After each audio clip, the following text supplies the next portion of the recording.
దెబ్బకు దెబ్బ కన్నుకు కన్ను ఇదే సిద్ధాంతంతో ఇరాన్ ఉన్నట్టుగా కనిపిస్తోంది.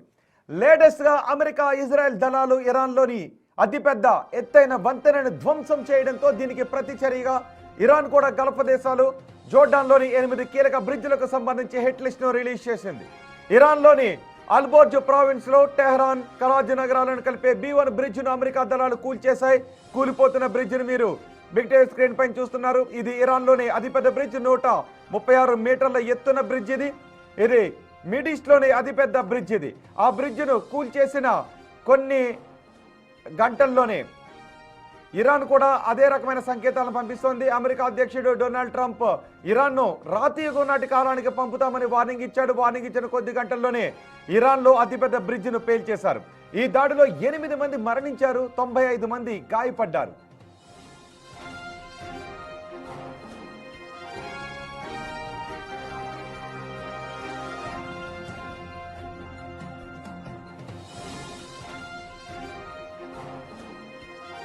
ఈ బ్రిడ్జ్ పై అటాక్ తో ఇరాన్ కు ట్రంప్ స్ట్రాంగ్ వార్నింగ్ ఇచ్చారు. ఇరాన్లోని అతిపెద్ద వంతెన కూలిపోయిందని, ఇకపై దానిని ఎవరు వాడలేరు అంటూ ట్రూత్ సోషల్లో పోస్ట్ పెట్టారు. ఇలాంటివి మరిన్ని జరుగుతాయని ట్రంప్ బెదిరిస్తున్నాడు. ఇరాన్ ఊరికి కనుమరుగు కాకముందే ఒక ఒప్పందానికి రావాలి అని ట్రంప్ అంటున్నాడు.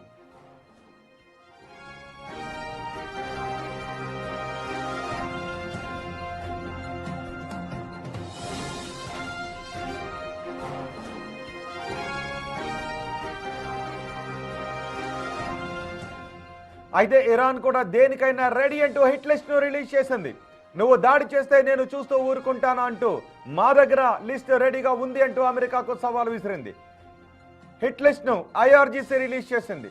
ఇందులో ఇప్పుడు ఇరాన్ నేరుగా అమెరికాపై ప్రతీకారం తీర్చుకోలేదు, కానీ అమెరికా ఎయిర్ బేస్లకు ఆశ్రయాన్ని కల్పిస్తున్న దేశాలపై ఇప్పుడు IRGC ప్రతీకారాన్ని తీర్చుకోబోతోంది.